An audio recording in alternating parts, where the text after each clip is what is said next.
We go. So, welcome everyone to today's webinar, Walking the Line, Balancing Client Autonomy and Counselor Beneficence in Ethical Decision Making, which is hosted by the American Rehabilitation Counseling Association. This webinar is part of ARCA's ongoing webinar series to provide disability and rehabilitation counseling focused education and highlight the important and meaningful work of disability advocates across our country and really the globe. I'm Christine Sacco-Benny. I'm the current president of ARCA, and I have the pleasure of hosting and moderating today's webinar. Before we get started with the presentation itself, some housekeeping. If you do have questions, please feel free to put them in the chat box. Also, for signing in purposes, please use the sign in form or put your name in the chat so we can keep track of who's here. For CEs, for those of you who want to collect your continuing education, there is an evaluation at the conclusion of the webinar. Please be sure to fill out that evaluation form. At this time, I'd like to welcome our guest speaker. Dr. Michael Hartley is a professor in the counseling program at the University of Arizona. His scholarship is focused on the intersection of rehabilitation counseling and mental health counseling, with an emphasis on supporting people with diverse physical, sensory, mental, and cognitive disabilities to function well in different environments. He is dedicated to the ethics of integrative care and complex connection between physical and mental health, including the role of trauma and social determinants of health. His bio is much longer, but I'm going to truncate it here. He's an advocate, a rehabilitation counselor scholar, and quite honestly, a wonderful human being. So, Dr. Hartley, the floor is yours. Thank you, Christine, for that wonderful introduction, and welcome everybody to what I titled Walking the Line, Balancing Client Autonomy and Counselor Beneficence in Ethical Decision Making. As I looked at the screen, I feel like it's a country song there. So I didn't think of that when I put it together, but that was a thought I had this morning. All right. So Christine gave me a wonderful introduction. Thank you. I realized I've been a certified rehab counselor for 25 years, and that's because my renewal is up in this coming October of 2026. And so I know a lot of people, this is kind of that time. There's a couple times where we get renewed. And so glad to be here with you and doing something similar as I get ethics credits. So I should share that. So I am wearing a blue collar shirt and I have a bookcase in the background. My pronouns are he and him. I earned degrees in rehabilitation psychology from the University of Wisconsin-Madison and rehab counselor education from the University of Iowa. Related to today's content, I do have some scholarly books I'm going to reference here. One is The Professional Practice of Rehab Counseling, and the other is Ethics and Decision Making in Counseling and Psychotherapy. I also wanted to briefly share that my clinical background, early on, I worked as a job coach for Goodwill Industries, providing kind of personalized on-site support for individuals with a variety of disabilities. I also worked for an independent living agency where I supported individuals with co-occurring physical and mental disabilities to live in the community. And these were individuals who met a nursing home level of care, but wanted to remain in the community. I also worked in college counseling, disability resource centers. But some of that has kind of informed this topic is why I share that information.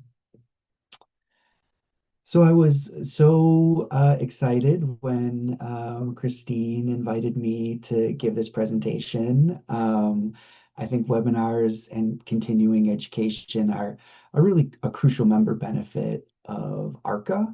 And so I really want to compliment President Sacco on her leadership with putting these together and was happy to jump into this. I'm also grateful for all of you out there. I know there's a lot of things you could be doing, and so it means a lot to me that you're here. This is being recorded, so also if you're watching this after the fact, thank you.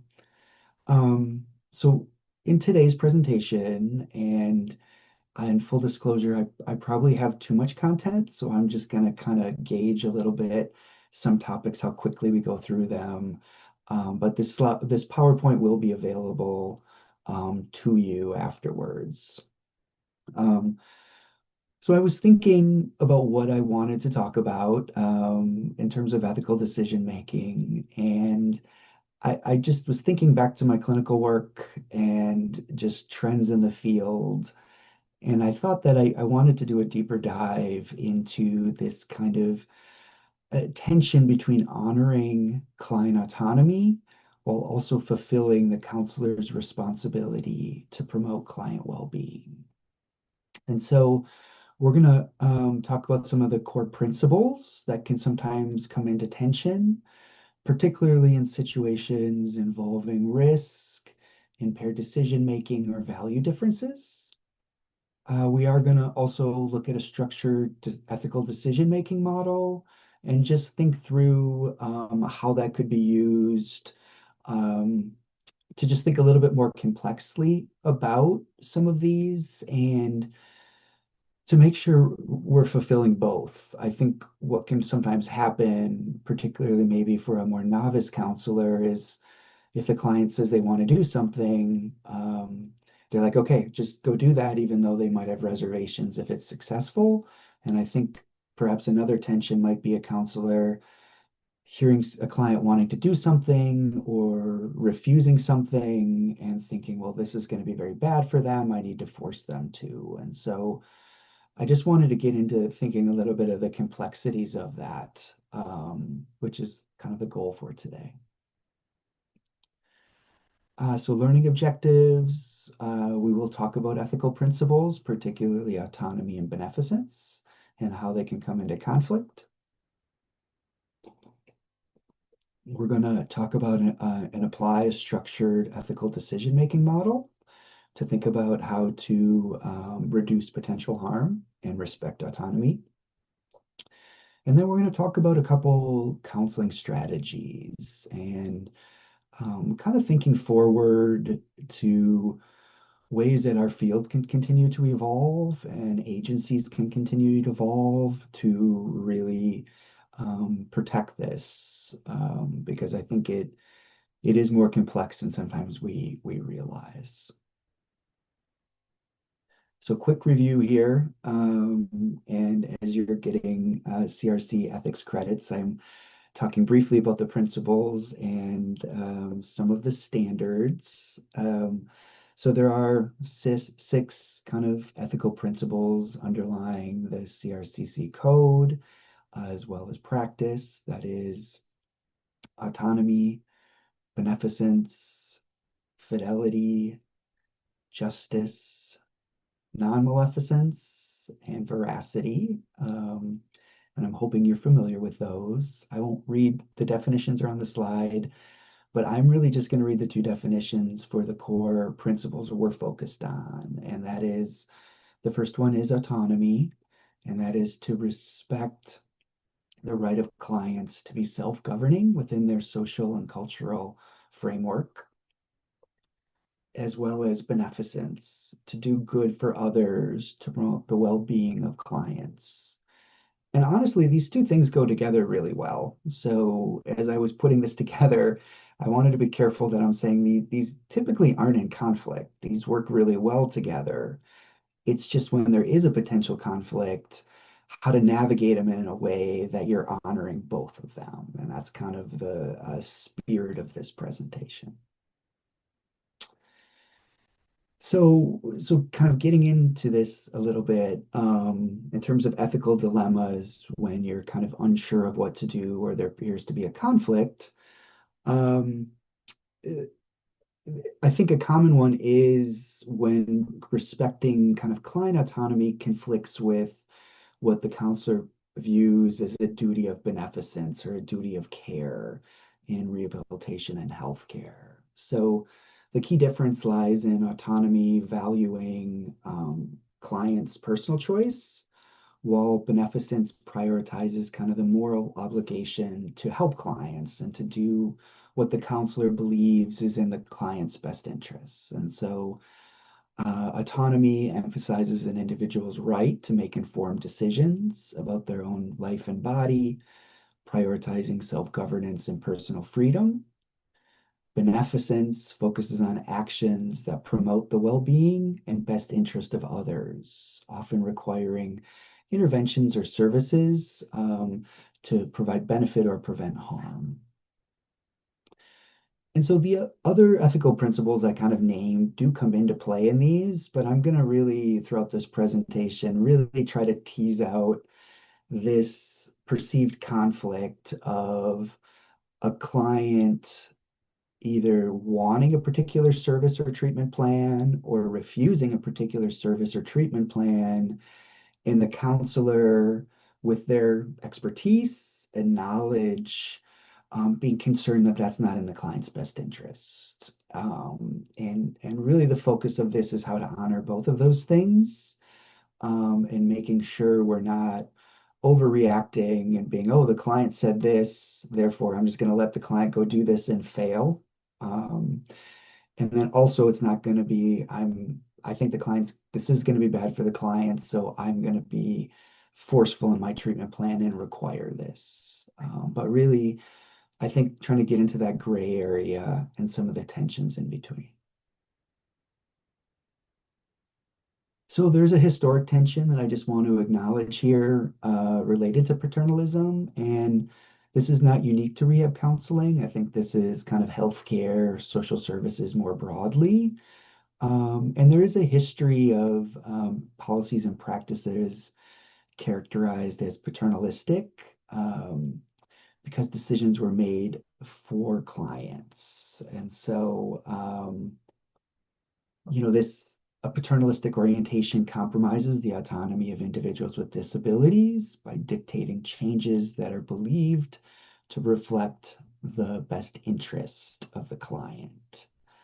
So paternalism is the notion that people in positions of power make benevolent, in quotes, decisions that remove the decision-making choice of individuals. And this can undermine client autonomy. And so I think for decades here, a lot of very wise scholars have talked about client autonomy as kind of the antidote to the risk of paternalism. And so if a counselor believes they think they know what's right, they need to pause and really listen and work with the client around if they disagree, and of course not force it. Um, but I think that sometimes is easier in some scenarios than others. And so we'll talk a little bit about that. I do think for me, client autonomy is kind of the guiding principle of rehab counseling, but really it needs to be the guiding principle of healthcare more generally. And so in choosing this topic, I really wanted to kind of lean into what I view and what I value of the work of rehab counselors.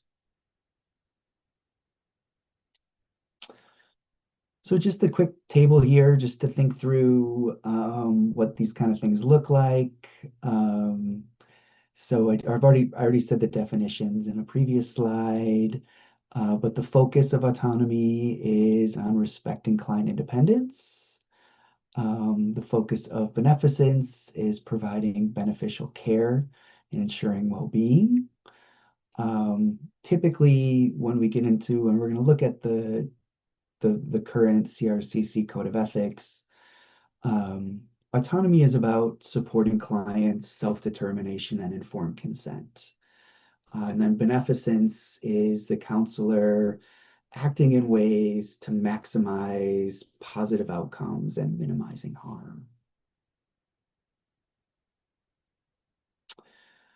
So thinking about the application of these, and I think I'm hoping as I talk, I'm going to kind of give some different examples and ideas, but I also hope as when I attend um, webinars like this that you're thinking of your own scenarios and thinking about hopefully some of the complexities of those as I go through and how to not only do the right thing, but to try to do it in the right way. And so, how you can interact with clients that's really honoring both of these.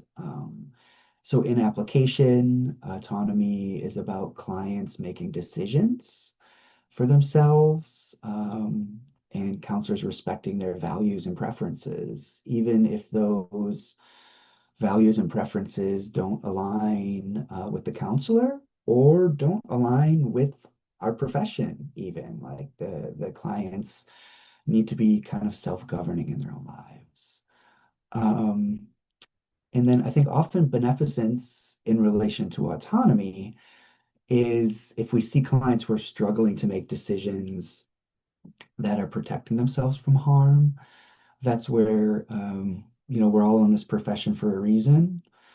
We care, we want to help, and watching someone who is at risk for harm, isn't something we just kind of stand by or ignore. And so, again, throughout this presentation, thinking of how these two things go together and how to make sure whatever choices are being decided are kind of trying to align them.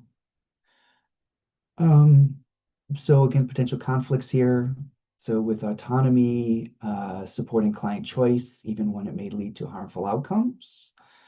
I think the word harmful is kind of loaded. I think that there's a huge, a lot of nuance in it, and it's not a singular thing. And so, as in this presentation, I'm more focusing on not like life or death harm, although these tensions can come into this, but this could lead to treatment plans not being effective. It could lead to employment outcomes that are not desirable, people not maintaining employment. It could lead to long-term health and issues of with substance abuse, say relapse. It could lose to health complications with not due to not following, not taking medications, not following kind of treatment practices, but trying to move away from like the direct, immediate, foreseeable harm because that does kind of take things in a different direction with these scenarios. Um, and so thinking about a little bit more kind of long term or not life or death. And so the goal of autonomy is to empower clients, and the goal of beneficence is to protect clients. Those things need to go together, right? As I say those out loud, I hope that makes sense to everybody. Like that, those two things need to be very tied together. We don't want them being viewed as separate. So the new CRC Code of Ethics, I guess it's not that new since it's 3 years into it. It I guess still is new to me. I was on the revision task force for the previous code, and I'm just really delighted with what the revisions were to this code.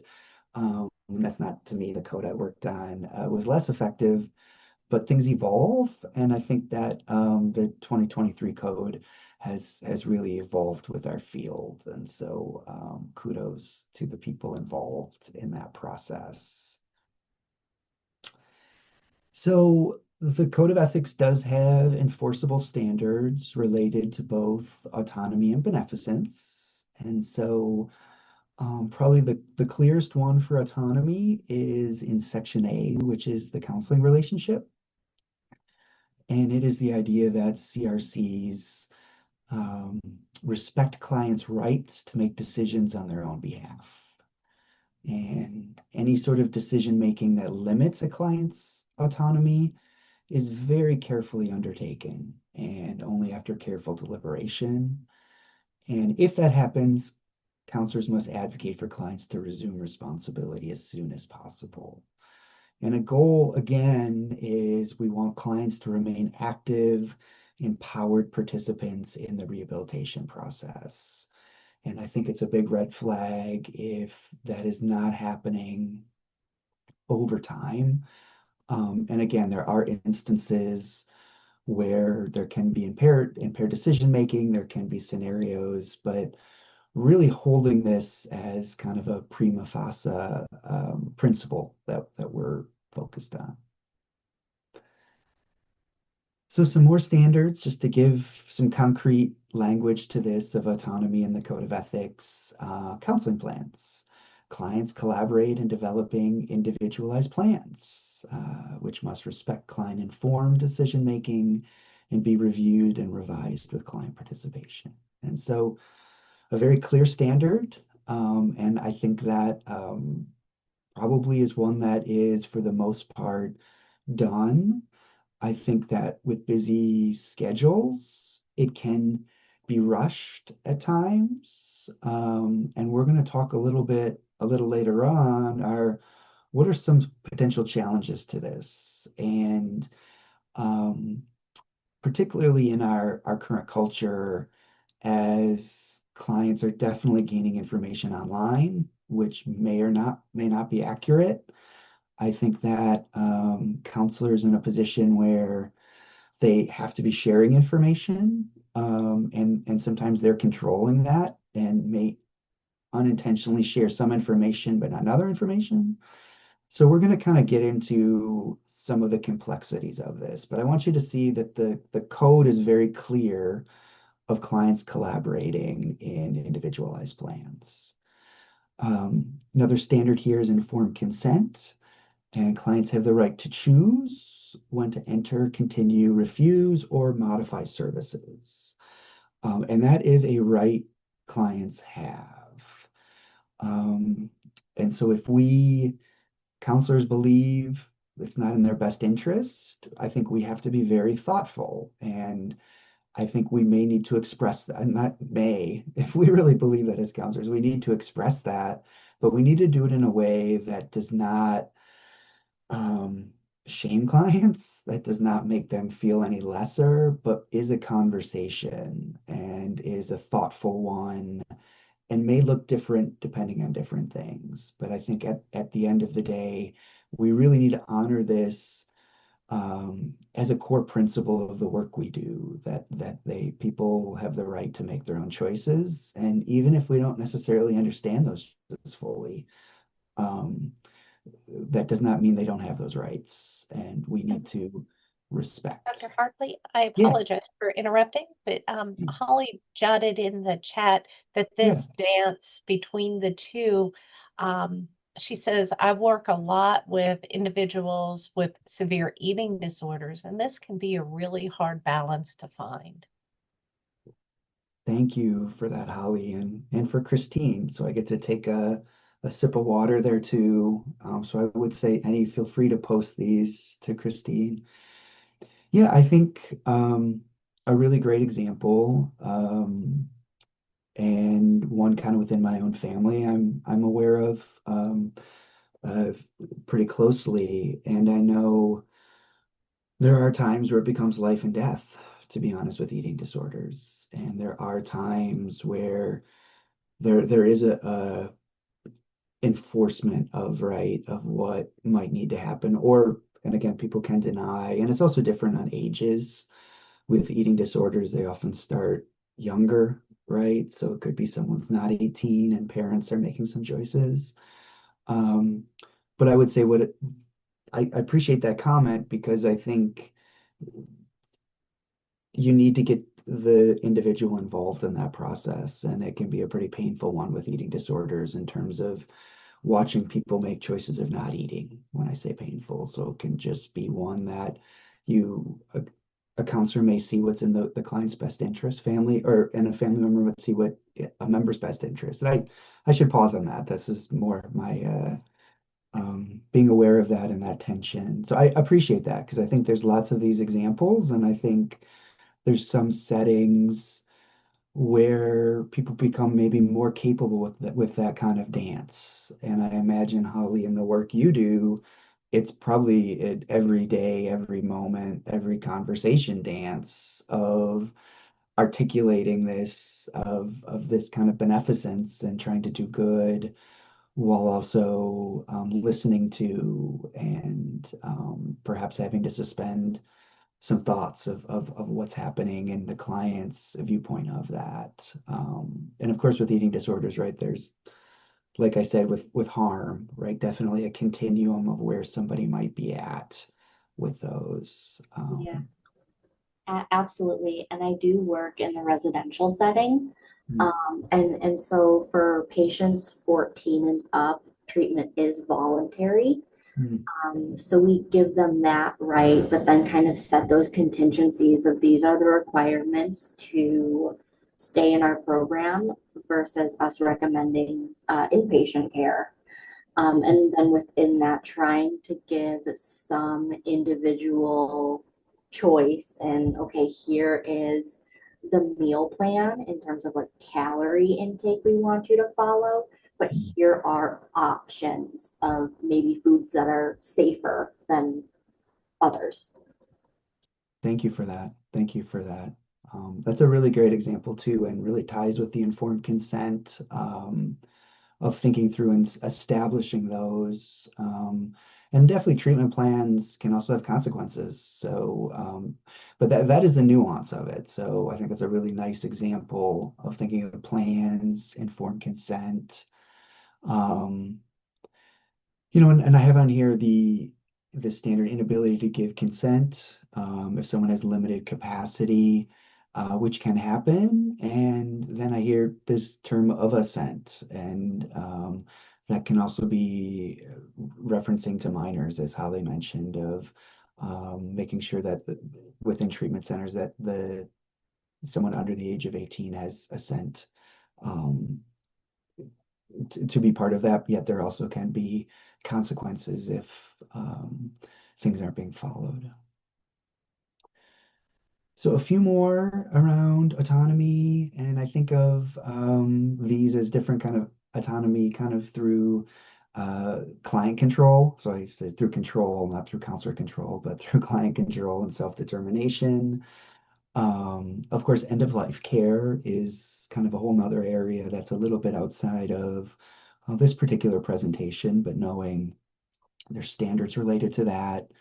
And then owning also consent to disclosure and participation. So this revolves confidentiality, who has access to information, observing sessions, who may assist. That these are kind of core values and I think really central to the therapeutic process. And I think, again, I think people are aware of these. So it's just thinking about when that dance between autonomy and beneficence gets more challenging. One more section here that has autonomy standards is through advocacy. And so thinking about autonomy through empowerment, self-advocacy and guardianship is one.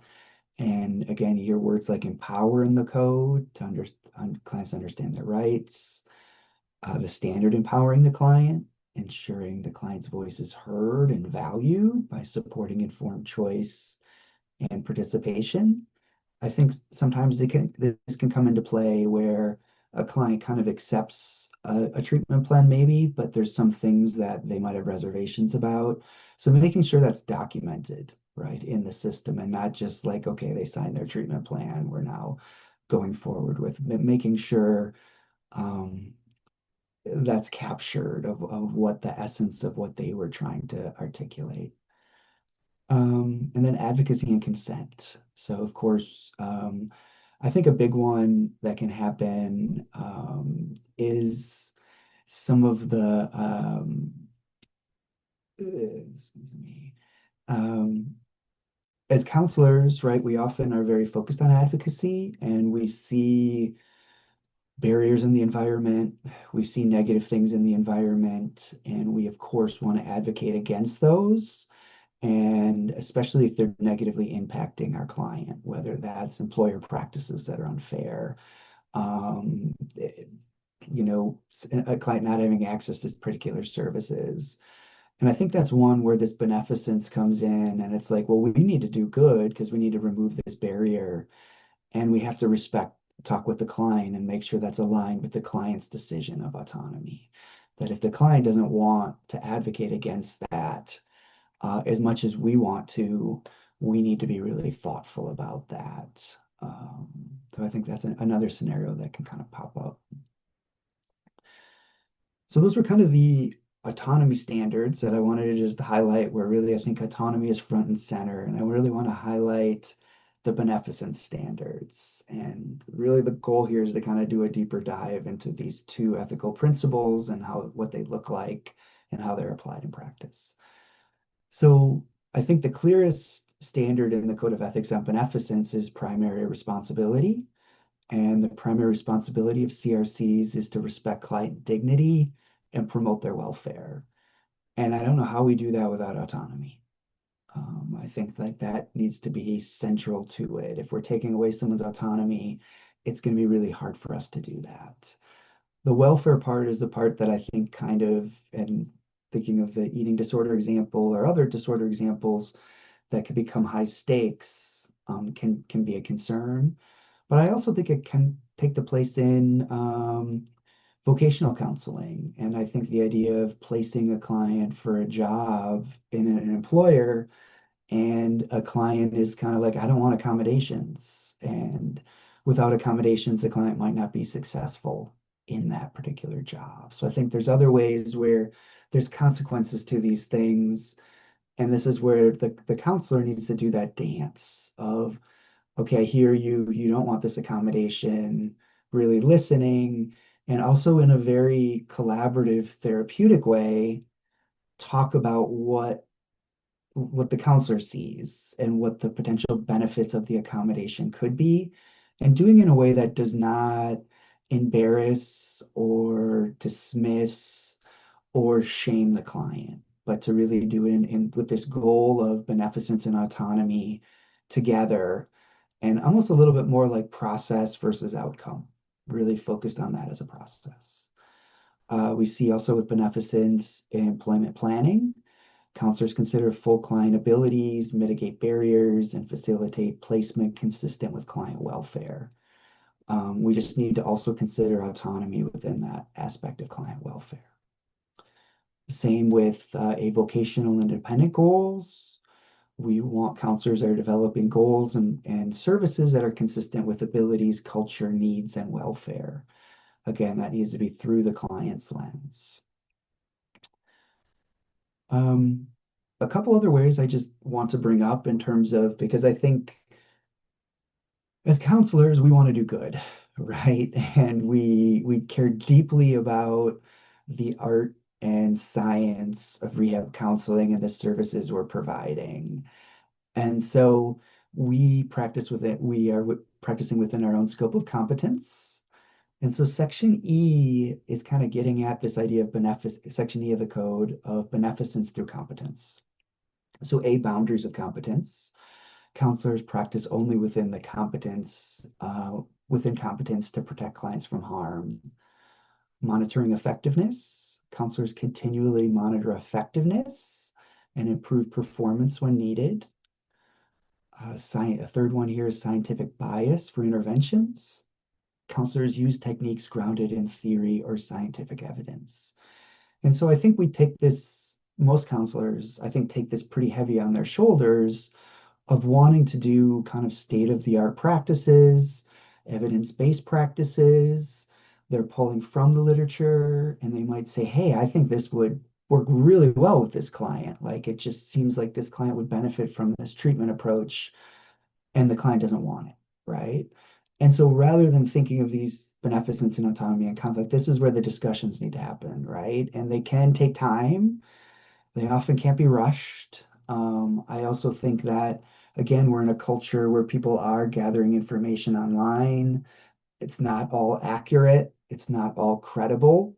And so I think counselors are also in a place of how do they translate that information in ways that the client understands. So not like citing an article, of course, but really having a conversation about what we know in our field and how it could help somebody. Kind of final sections here on beneficence, across the code. Of course, we're always trying to act to avoid harming clients. And this is the thing where taking away someone's autonomy would do a great deal of harm to a client. And so we are often thoughtful about that.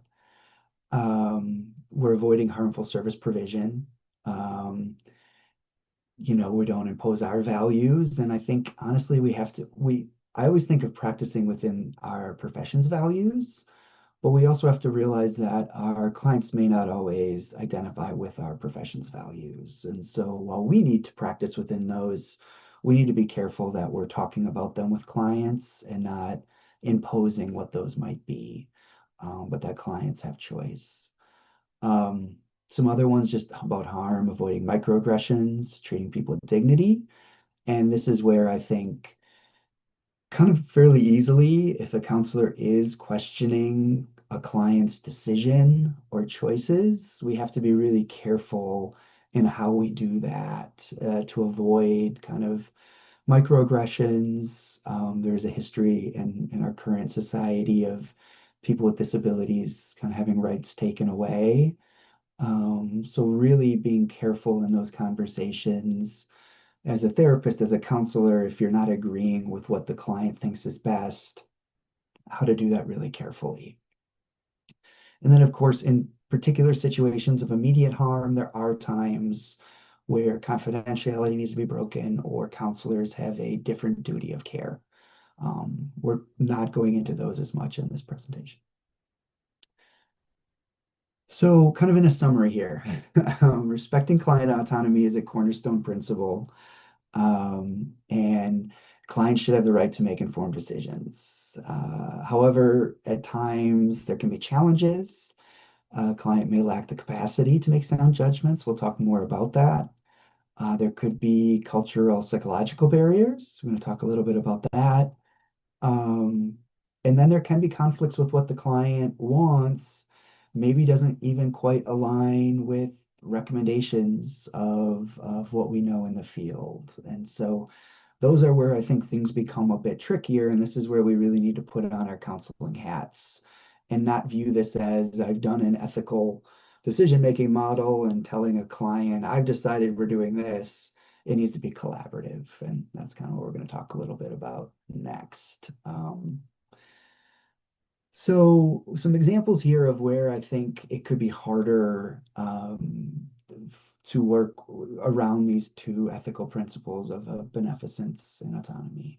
So the first is impaired decision making. Like autonomy assumes clients can make informed decisions, but as we all know as people, there could be cognitive, emotional, or psychological limitations. Like there's definitely times I know I have to step back from making decisions, and it can be harder to make decisions. This can come from a variety of things. The impact is that I think often clients have varying degrees of understanding that can hinder informed decision making. And I think as professionals, assessing capacity to make decisions is sometimes difficult, especially in acute or complex situations. And so realizing there's going to be times, and I'm hoping as you all listen to this, there's times you think where you wonder if someone is in a place to make that decision. And it's harder when it's an acute and a real immediate, but when you can work with clients to sleep on things, to think about things overnight, to, consult with others, but really as you're approaching that, not saying to a client, I think you're impaired, which is not going to help, right, or go over well, but like thinking maybe we need to think through this. And the client may or may not, right, be in a position to make that decision in a particular moment. And so I think that is a tension. I think that's a real one that I think we need to talk about in our field of how to navigate. A second tension is inadequate informed consent. So even when consent is obtained, I think there's times that clients may not truly understand due to jargon, complex treatment plans, low literacy regarding medical and vocational information, particularly versus contrasting that with what they heard on the news or online or in particular places. Um, and I think that's true for all of us, is what I also want to say. I think we're all probably getting contracts for phones and all sorts of things that we're reading through these standards and selecting or not selecting. So just talking about this on a continuum is a real main challenge. It doesn't mean that this is like a black and white yes or no, but realizing we need to slow down and really think through what is informed consent and what's adequate versus inadequate informed consent. And so the impact is clients may not fully comprehend the rationale and implications of treatment and service plans. Um, which then if a plan doesn't go well, a client's going to be pretty upset, right? So these are also kind of with this therapeutic process of, and I'll have some strategies here a little later of how can we do this better. A third challenge is if the client wishes are kind of against a duty or in conflict with potential conflict with a duty of care. And this is one I've kind of alluded to. Clients may refuse recommended services, which may put their treatment plans at risk. And this really kind of gets at that core tension between autonomy and beneficence. Example could be a client refusing a workplace accommodation. Um, and then the counselor being struck with, I think then this treatment plan is not going to be effective, right? Or this vocational plan isn't going to be effective. Um, and I think this for counselors kind of looks like if I'm respecting the client out to me autonomy, am I contradicting my own duty of care? And I think that this is what I'm trying to point out is needs to be process driven rather than outcome driven. And if that comes up, this is where we're going to move to a decision making model and thinking through multiple complexities and doing that kind of dance that was alluded to or described in terms of eating disorders and how people are behaving and what the impact can potentially be on their health. Fourth challenge, cultural and social influences. So autonomy is culturally interpreted. Some client cultures prioritize collective decision making over individual choice. And so there are cultural norms that shape client preferences. And in some cultures, particularly those with a collectivistic orientation, individual decision making is balanced or even subordinated by the needs and consensus of the group, extended family, or community.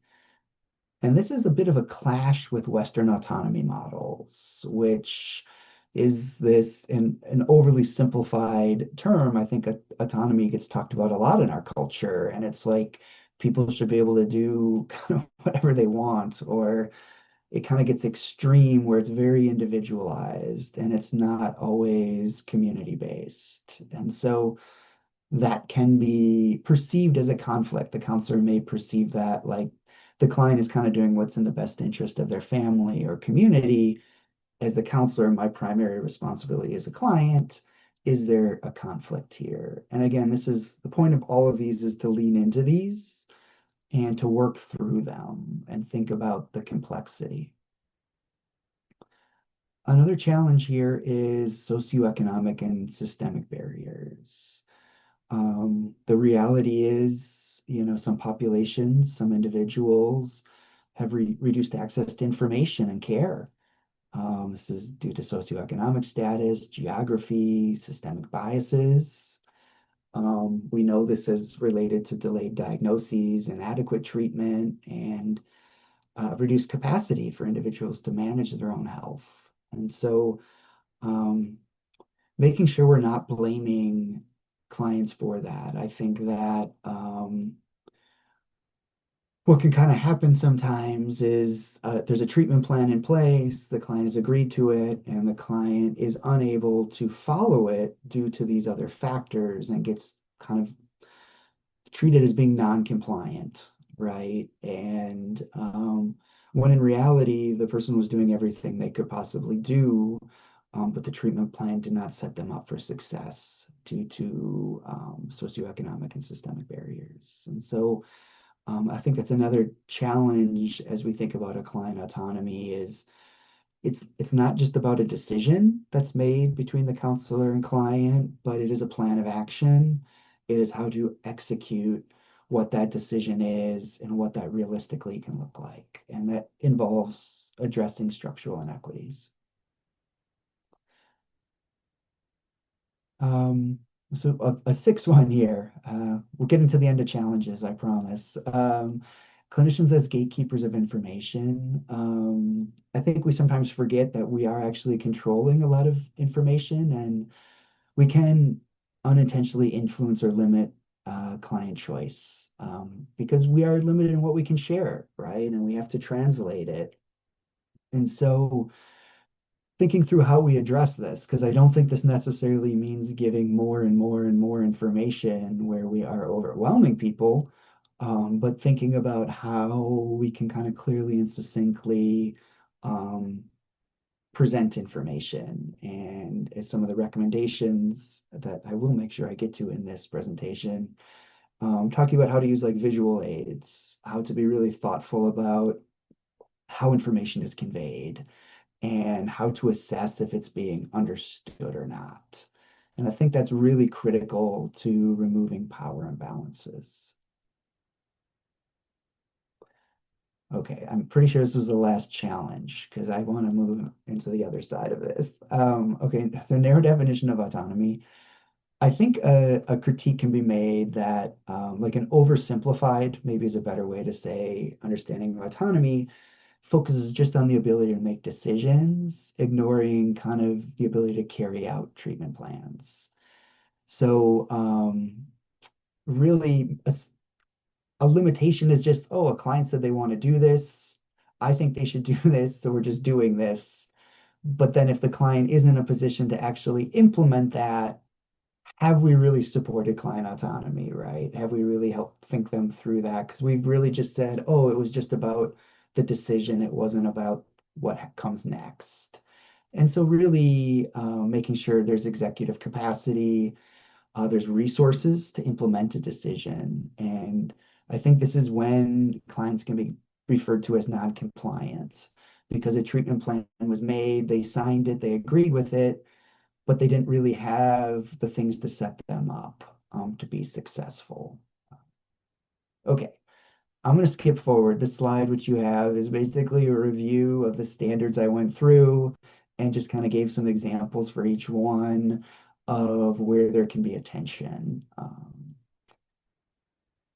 So one other thing that I'm just going to briefly name, and then I want to make sure I talk about some strategies moving forward, is I was so glad that the the new code of ethics, the current code of ethics, requires a ethical decision-making model. And I think that's really important because you saw those standards, which are all easy to understand, in my opinion. They're very well written, but there just gets complexity in application. And in this presentation, we really focused on beneficence and autonomy really needing to be together and really thinking about how those two overlap rather than being in conflict. Lots of reasons to use a client decision-making model, but I'm going to jump through this. So we'll say client safety, most important one to promote the welfare of clients. There are contemporary ethical decision-making models. I'm really glad CRCC has a list of models on their website, and I definitely would encourage you to go look at that. There's no single authoritative model, but they have a nice chart that talks about different ones. These are the five. This slide is naming the 5 ones from the website that for you to review. The one that I'm briefly going to talk about is I knew I planned too much time, but I'm going to find a way to get through this without talking too fast. So the Tarvitas model is listed on there, and it's called the Integrative Ethical Decision-Making Model, and it incorporates principal ethics that we talked about, also incorporates virtue ethics. Principal ethics is kind of like, what should I do? They're very objective, rational. That's kind of what we just talked about. Virtue ethics is more about who do I want to be and how am I going to implement those? And that's kind of where I'm going to go here with my recommendations. The code involves intuitive thinking as well as creative evaluative thinking. So intuitive is like our first knee-jerk reaction, and that often is effective when it's not, and we need more. Then we need to go to ethical laws, ethical codes, rules. That's when we go look at the CRCC code. It has four stages: sensitivity, awareness, judgment, and character. And these are not linear, but they're all part of decision making. So if you're not sensitive, you're going to be unaware there's a potential conflict between autonomy and beneficence, or how you're approaching that scenario. Awareness is thinking through the different principles and different information. Judgment is kind of coming to a decision and thinking about what's going to help, what are some not blind spots you might have, and then character is implementing those. And so ethical decision making requires all of these. It's not just about deciding the best course of action, but it is thinking through how to do it and how to implement it. So the I'm going to jump here to so the Tarvitas model. Okay, I'll just go back real quick. So these slides, as you can review them, and they're well written about. They're actually talked about on the CRCC website.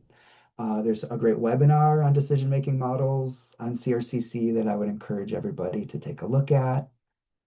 Some things that I think, as I'm thinking about this topic, and it's one, I've thought about over time and really use this presentation to kind of sit down and clear my head to think about how do we evolve our field? Because I think we can do better. And I think that it doesn't mean we're doing a bad job, but I think perhaps cases that Holly pointed out and eating disorders can become a place for us really to get some sophisticated strategies on how to make sure when we're having clients sign treatment plans that we're really recognizing autonomy in its fullest sense. And so first thing is shared decision-making models. This involves including ethical decision-making models of articulating the thoughts with clients and having this as a conversation. I think sometimes client support systems may need to be part of the decision-making model, and that doesn't always fit with confidentiality. And so you have to navigate those other things. I'm basically, please don't interpret this as me telling you just go talk to clients' families. But the point I'm trying to make is I think we have to think about kind of Bronfenbrenner's social model, and thinking about any sort of treatment plan to be effective needs to think of environments and needs to think about what resources can help people to do that, including cultural and social influences. A second strategy here is really expanding this definition of autonomy to a two-component model. And this is kind of talked about in bioethics. Did the client choose? And can the plan realistically work? Or how can we make the plan realistically work? And making sure we're always considering those two things. And I actually believe clinicians are doing this. I just think it's something I want to see us talk more about, particularly with tricky scenarios. So this plan is thinking of both decisional autonomy, ability to understand and make informed decisions, and then executive autonomy, ability to carry out and manage treatment plans. And I think this is that second part is where I, at least for me, have seen it, where clients are really doing everything they can, and I can see how much they want to be successful and they aren't able to follow it. And it's not because they're not being compliant, they're non-compliant. It's because they're not set up to be effective and they're having to do all these other things. Using plain language in terms of informed consent and simplifying medical jargon. I think I set a time to make sure I looked here, as I want to make sure I get through these strategies. And since this is being recorded, at least people can review those. So people will be able to hear through the presentation, which gives us less time for questions, but I'll see how quickly I can get through this. So really using plain language, visual aids, and I think more literature and practice of doing this. I actually think probably AI can help with this. I think we can move in an age where we use much more visual aids and really be much more thoughtful of how we're presenting information. And so this can address kind of poor comprehension. I feel like this is something we're set up well for. Another strategy is supporting decision-making capacity. So if we're concerned that a client isn't fully understanding something, whether if that's a cognition, if that's memory, if that is stress, I think we've always had some really good strategies as counselors for asking clients to describe what they heard. And so not just repeating ourselves over and over, thinking, oh, if I just keep talking, the client's going to understand this, but really stopping and saying, what does the client understand about this? And think, how do we adjust our tone, level, distance, but really have this be a core part of all of the work we're doing, especially around case management and treatment planning. Culturally sensitive practices. This is thinking of Western individualistic assumptions, and being really thoughtful that we're not embarrassing clients or shaming them when they make a decision based on their cultural worldview that doesn't perhaps align with Western notions of healthcare, medicine, even our own kind of professional values. But being real thoughtful that we're not going in there and saying, well, we have to do good, so I have to tell them this is what we believe as rehab counselors. Really slowing down and really thinking about what is a potential mismatch here and how do I really help a client then implement this within this system, within this agency. Health information, transparency. Um, I think we are in an age too of misinformation, and I think that is something as a profession we need to continually work on and put out there to help families and clients have the most accurate information possible. And then I have my references here.